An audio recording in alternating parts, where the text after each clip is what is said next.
So I chose to sort of start this brief talk with an image here. This is a famous photograph by Tuca Vera, the Brazilian photographer. This is a shot from Sao Paulo.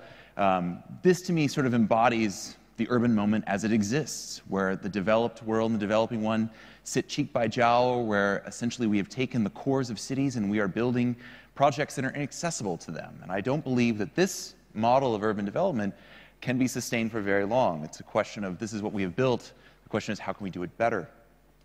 The urban moment also means, in the sense of, as John referred to, as the governor referred to, that we are truly in an unprecedented age of building cities. We can literally see in photos like this, visualizations from space, how nation-states cease to matter once we're actually looking at global scales. We're looking at networks of cities that are formed around the globe that we can see through air routes and trade routes, and of course the dense glowing cores visible from space. And so, we can talk about sort of urbanization rates. I want to talk a bit about some of the huge numbers that are involved here. So, particularly here in Southeast Asia, as John referred to, where the urban century is going to be a particularly Asian one, we can see in this brief chart here, with the exceptions of Indonesia and Malaysia, which have already become predominantly urbanized, more than half that way, major nations around Southeast Asia are still yet to reach that tipping point, have yet to seize their urban moment, and that's about to happen. In the first 50 years of this century, we are going to triple urban land cover. So everything we have built to this day in terms of cities will triple in size in just 50 years. This is truly an unprecedented moment, and how we build these cities could potentially decide everything. It will certainly decide economic growth, it will certainly decide how we build more inclusive societies, and how we move, live, work, and love. And these, of course, are really knotty challenges to deal with. This is a hand-drawn map that Solly prepared, Solly Angel at NYU, showing the Bangkok street grid around circa 1984. And the two things that he takes away from this are, one, most of these streets developed, they were the results of negotiations, where the actual landowners and the residents sat down and figured out how they would run the streets through these dense neighborhoods. This, of course, had great advantages in the sense of it corresponded to the reality of cities and how life is lived. But the other problem is that it didn't put in the actual avenues and circulators to allow traffic to move through it, which was why today Bangkok has some of the worst, most intractable traffic in the world. And this, to me, is interesting because the urban moment is one about what has been referred to as wicked problems. The German Horst Riddle and the English academic and urban planner Melvin Weber described wicked problems as problems that cannot be solved, they can only be managed. And the city is the ultimate example of this. We cannot actually solve for a perfect city. We can only try to grapple with the realities on the ground and the needs and wishes of residents and try to basically meet their desires coming from the bottom up with infrastructure from the top down.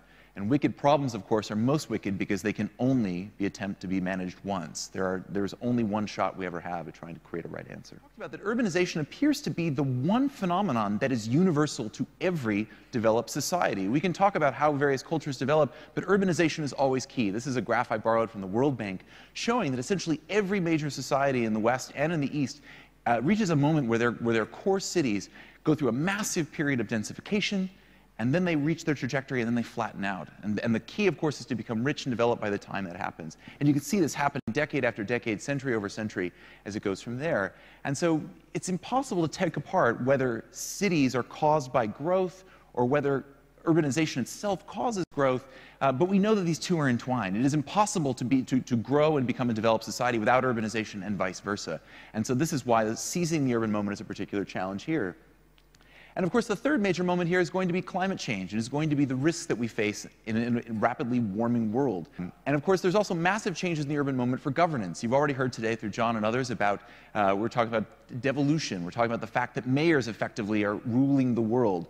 The president in that photo, of course, sets policy at the national level, but mayors are the ones who are delivering services to you and the ones grappling with these governance challenges. This is going to lead to all sorts of changes required in how we actually see cities, not just as political units, but as social and economic ones. And we've barely begun grappling with how do we actually realign these two. And if we're really going to actually sort of create a real opportunity for millions of people who live in cities and seize the urban moment, we're going to need to recognize and dignify the people who are, of course, building their own homes by hand, the informal settlements that occupy cities. We're going to need to figure out ways in which we can bring infrastructure down to them and allow them the room and the resources to build their own cities. Because this is, of course, how cities have always developed.